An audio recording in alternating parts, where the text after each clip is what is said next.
the real nitty gritty stuff, and we get kind of caught up in the day-to-day of, how to do business, the management side of things, the logistical side of things. And I want to talk about something tonight, because one of the things about this home-based business thing, the network marketing thing, that sometimes we hear, maybe a lot of times we hear, is people trying to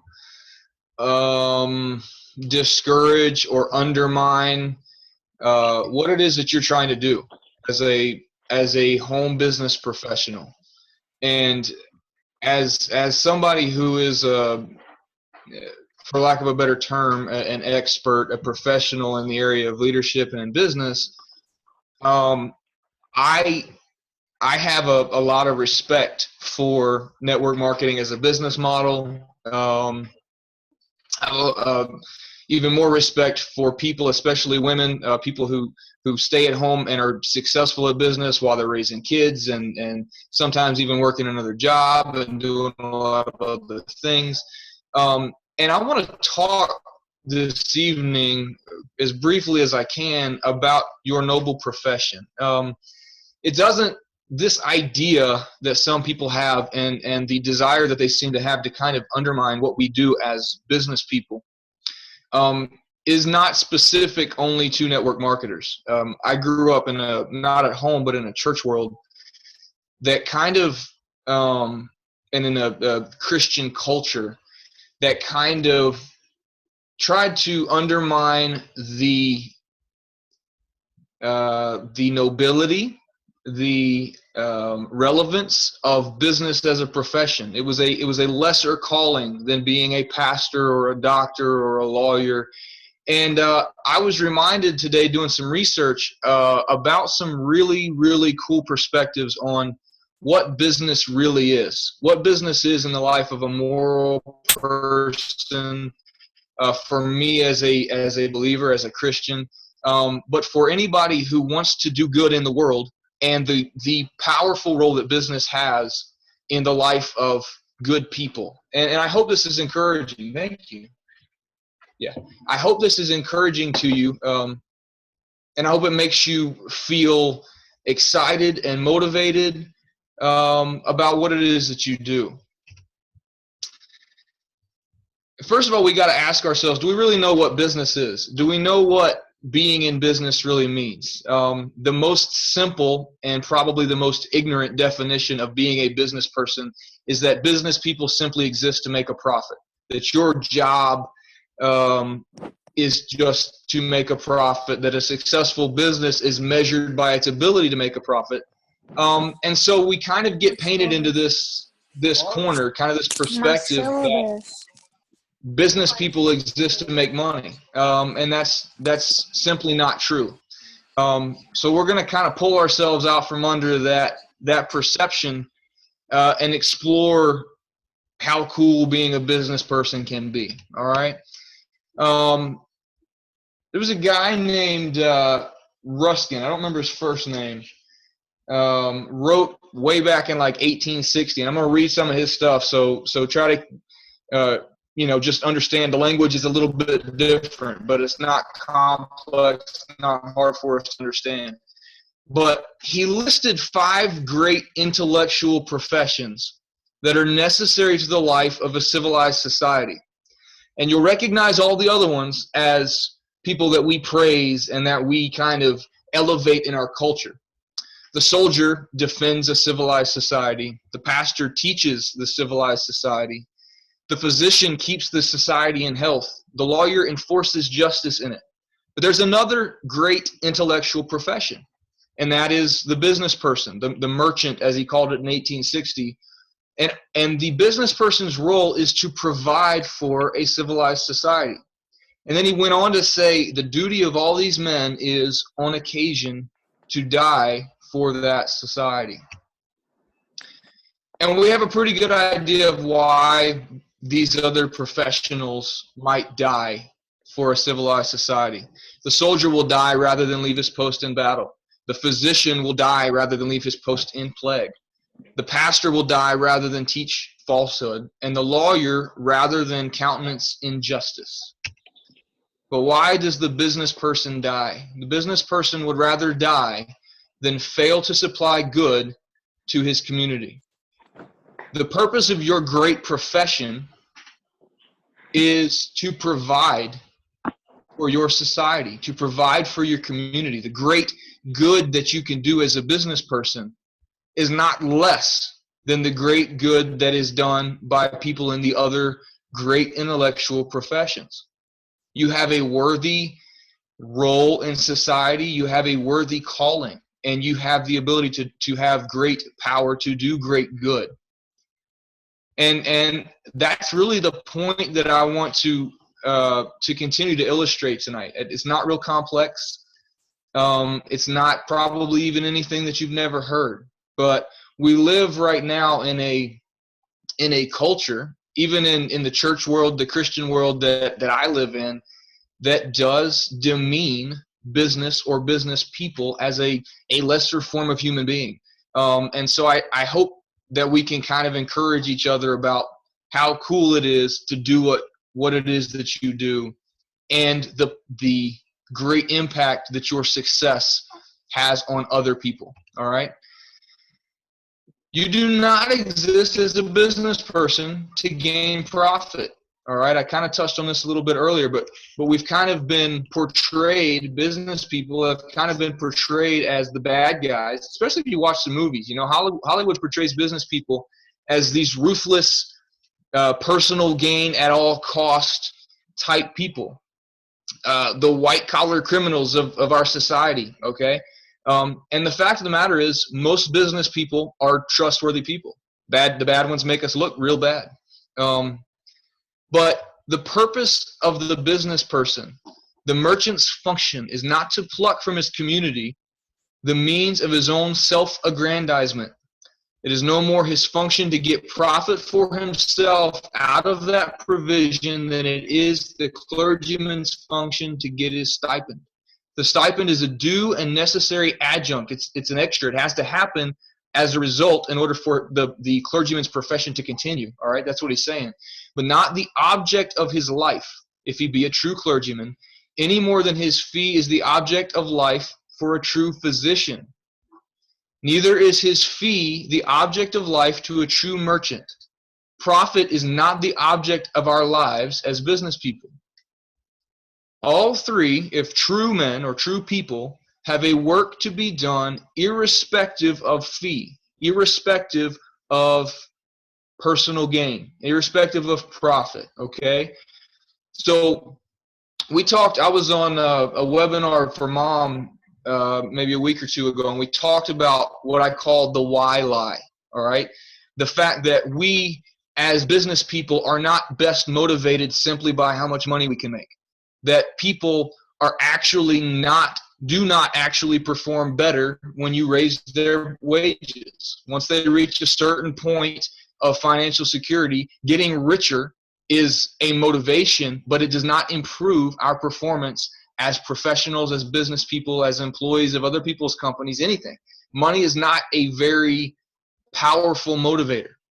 And this kind of builds on that idea. If we recognize that our responsibility in our profession, the building a business profession, is not simply personal profit. It is not to pluck gain from our community, but is rather to contribute good to our community. It completely changes the way that we do business, and it affects really every other area of our lives as well. So what then do we have to do? We have to change the way we measure our success. Just like we have to maybe put the posters on the walls a little bit in the background, you know, just like maybe we have to put the Mercedes-Benz on our dream board kind of on the back burner so we can focus on the real purpose of why we do what we do. We have to change our perspective on what business is in general. Our success has to now be measured in the advancement of our profession and in our service to our community. And this just isn't It's not common in our society, okay? If it were, we wouldn't think of big business as this great evil in our society. As soon as we heard the phrase big business, we wouldn't think of dishonesty or scandal or all of the things that we've been exposed to, everything we've heard on the news or seen on CNBC about all of the dangers of people who build big businesses or work for big business. It would no longer represent all of that in our minds. Big business would no longer represent in our minds a large company in bulk or in power, but great in service and grand in manner. And I hope, because I hope, first of all, that you recognize that you are a business person. All right? Even if you run this business from your house, even if you're working in your bedroom or at your kitchen table or in a home office or anything else, that you are in a noble calling, you are in a noble profession, you are in a profession that is necessary for the success of a civilized and effective civilized society. But I hope you want to build a big business. I hope you want to measure your success by your ability to have a grand service to other people, a great transformation even of the way that business is perceived in our society. And I think we have to understand our responsibility as moral business people. I'm a Christian. I don't know if everybody on here is or not. As moral business people, our responsibility is to change the power and the perception of what successful business is. We have to start in our own minds. If we're measuring our future success by how many tens of thousands of dollars we make every month, or becoming a millionaire, or the car we want to drive, or the house we want to build, first of all, we said last week, the week before, not a great motivator. It doesn't really make us do better. But it's bigger than that. It's bigger than that. It changes our perception on our life and our calling. It changes the way we do business. And then we have to change the provision of business. We have to change what we do with that money. We have to understand that the provision, what business provides for, is so much bigger than ourselves. It has the power to influence communities, cultures, ministries. If you're a believer and you give money to your church or to some other ministry, it changes the very character of our businesses and the character of the way in which we do business. And understand something, guys. There's been a lot of research kind of back and forth. There are even some experts who say that your personal value system, your moral code, your moral character that you live by, like I said, as a Christian, that's pretty clearly defined. But whatever your moral code is, should be reserved for your personal life. It doesn't really go into your business. And so they then justify certain types of behavior in the professional world, in their business life, that they wouldn't necessarily allow into their personal life. They're okay with deceiving somebody into making a decision in business where they wouldn't necessarily be in their personal life. And then there's other experts who have kind of proven, look, you can't separate your business character from your personal character, because business, by definition, is not for the purpose of gaining profit. It is by definition for the purpose of providing for others. And if your purpose is providing for people, then you can't separate your people character from your business character. So understand that. Understand that we have great power as business people, but we also have a lot of responsibility, and we have some kind of fragility, the ability to break things, to do really badly if we forget about the people that are affected by what it is that we do in our businesses as professionals. And I think, again, I want to come back to this. It's important that we understand your profession as somebody who runs your home-based business is not less important. It's not less glamorous than if you were the president of a company. You're no less worthy. And at the same time, then understand, because you have the same opportunities, especially financially, you can make a ton of money in your business. That comes with a great deal of responsibility, and it deserves to be treated with responsibility. It deserves to be treated as valuable. It deserves the best of your attention and your time, but more importantly, it deserves the best of how you interact with and communicate with and just treat people. Because not only will that affect your success as a business person, but it will transform, it'll be the determining factor.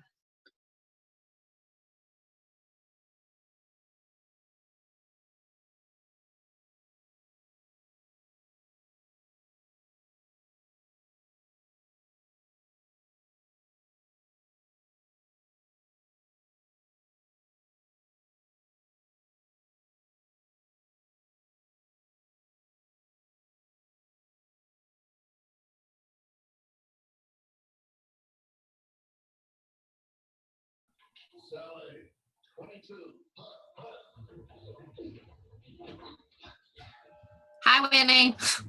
You're muted. I'm sorry, guys. We lost power, so we're working on getting back on. Hold on. I connected to my phone hotspot.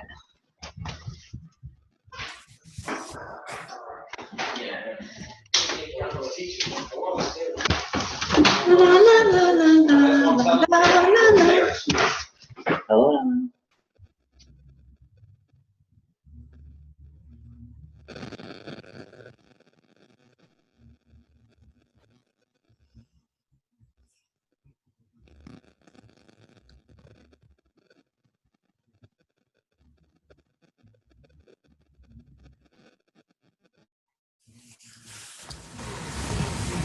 Hey, Joy. What happened? Power just went out. All right. Give me a second. Yeah, let Whitney get back to her spot here. By the way, Mom is gone because she's in the room with me. I made her leave because I didn't want to hear myself echoing on Mom's computer. She wanted y'all to know she didn't ditch us. You can actually come over here while waiting on Whitney and say hello. Come here, Mom.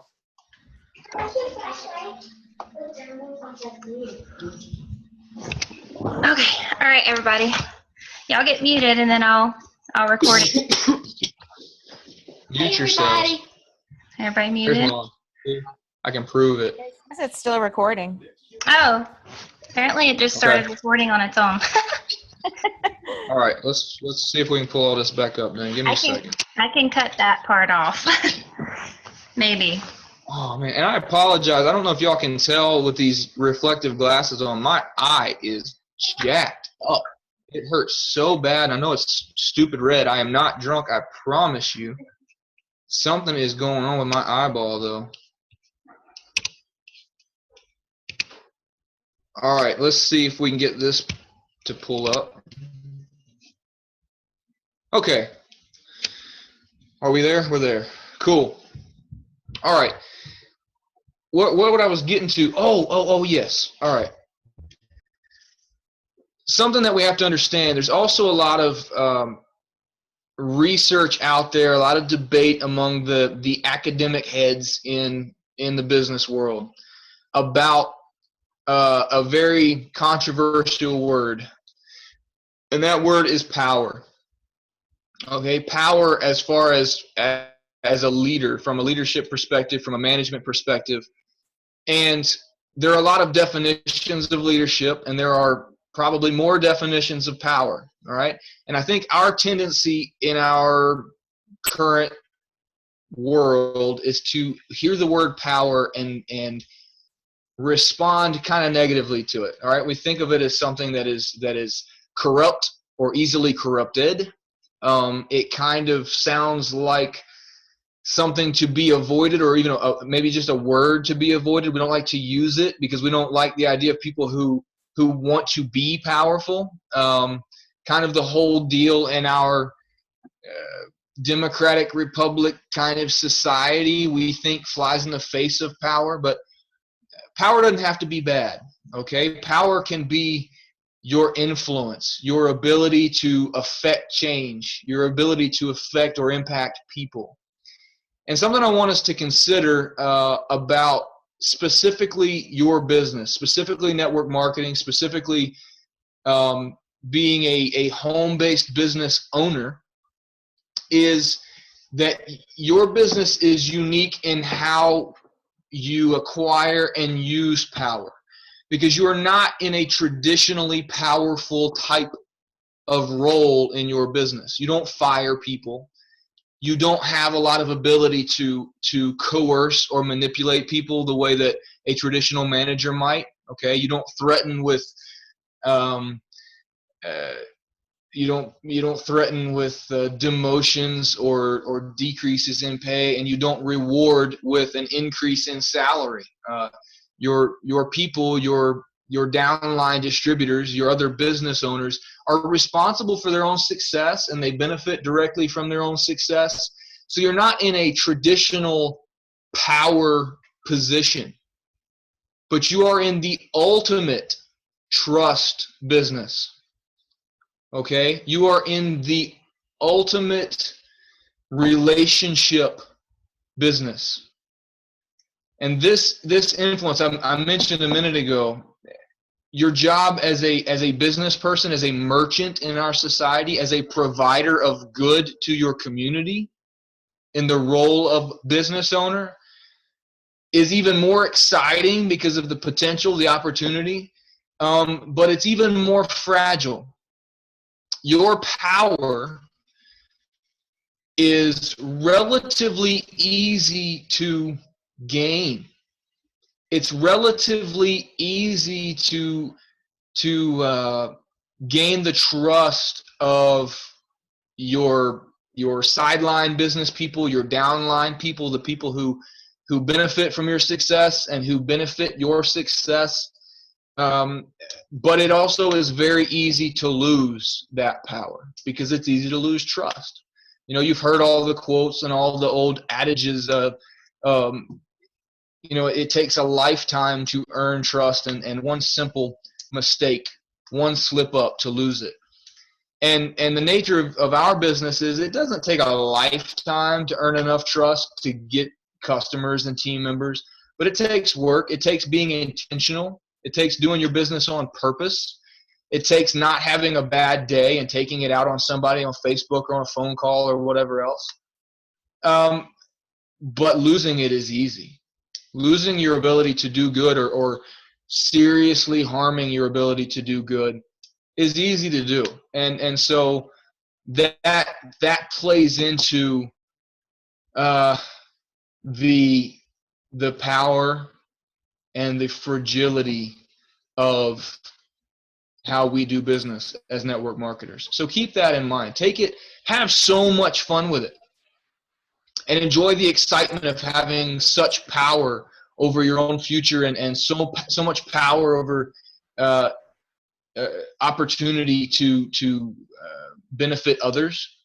But take it seriously in that you have the ability to hurt people, and you have the ability to fail miserably or cause someone else to fail miserably by not treating it with the respect that it deserves as a leader, because that's what you are. You're a leader. You're a business owner.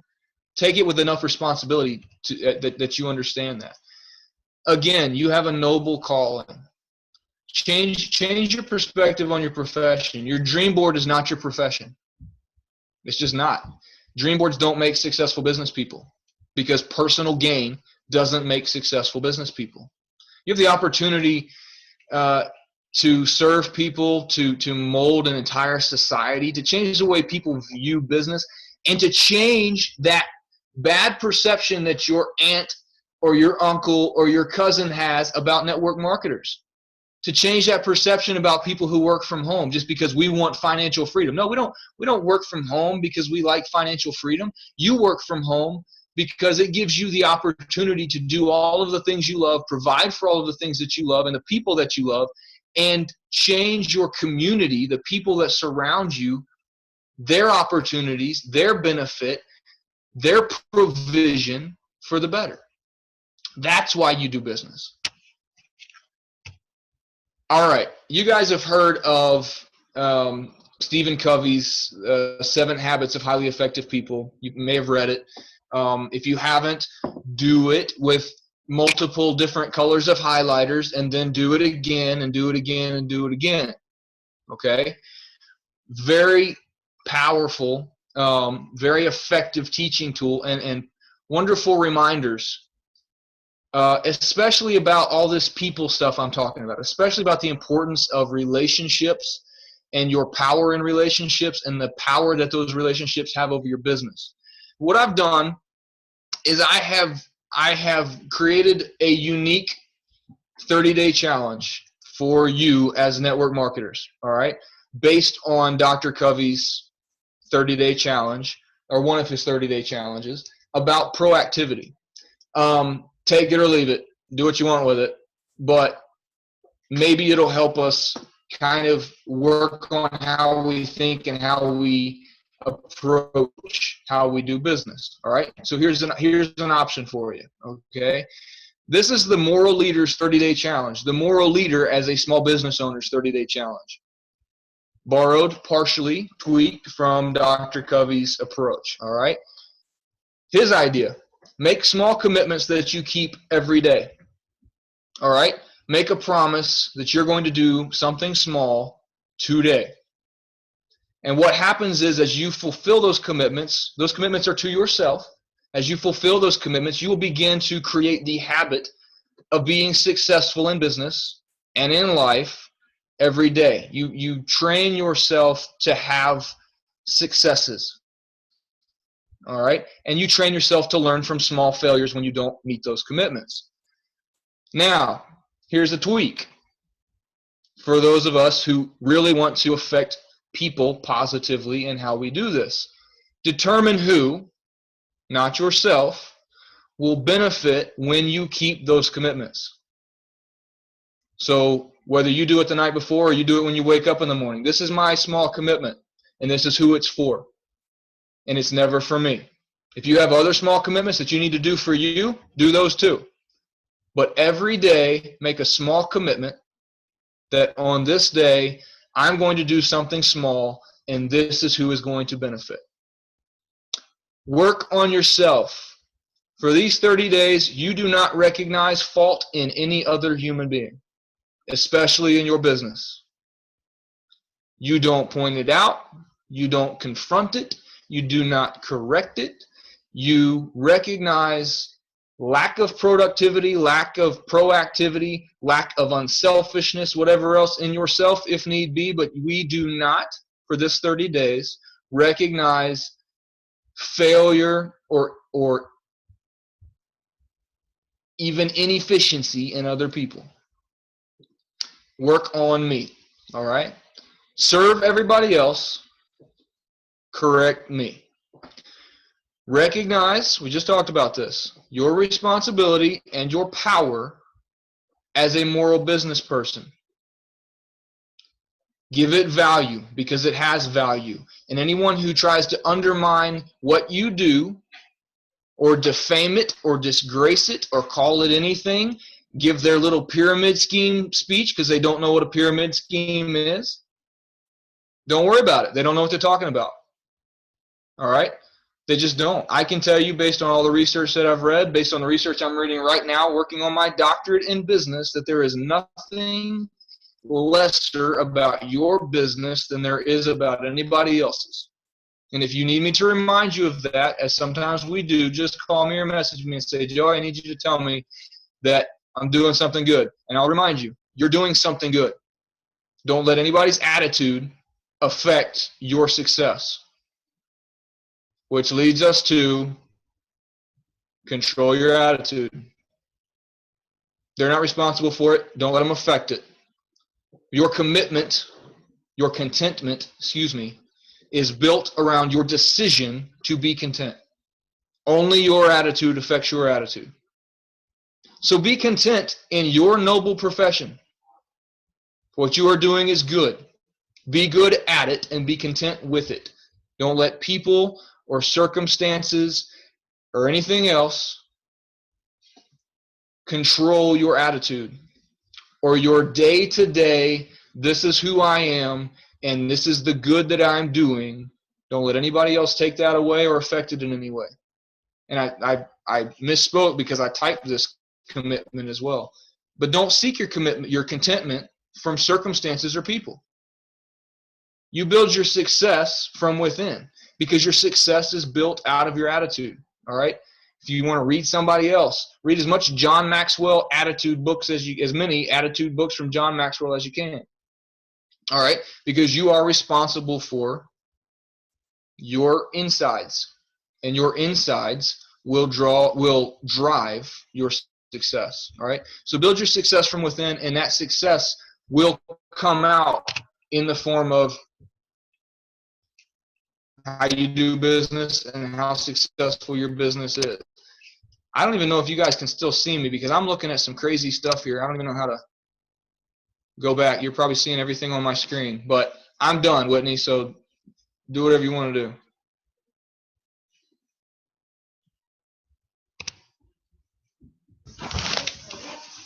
Can you unshare your screen? Well, that's what I'm trying to do.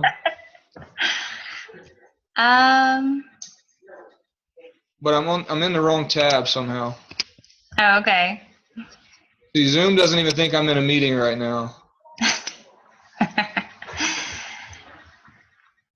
Oh, wait, let's see.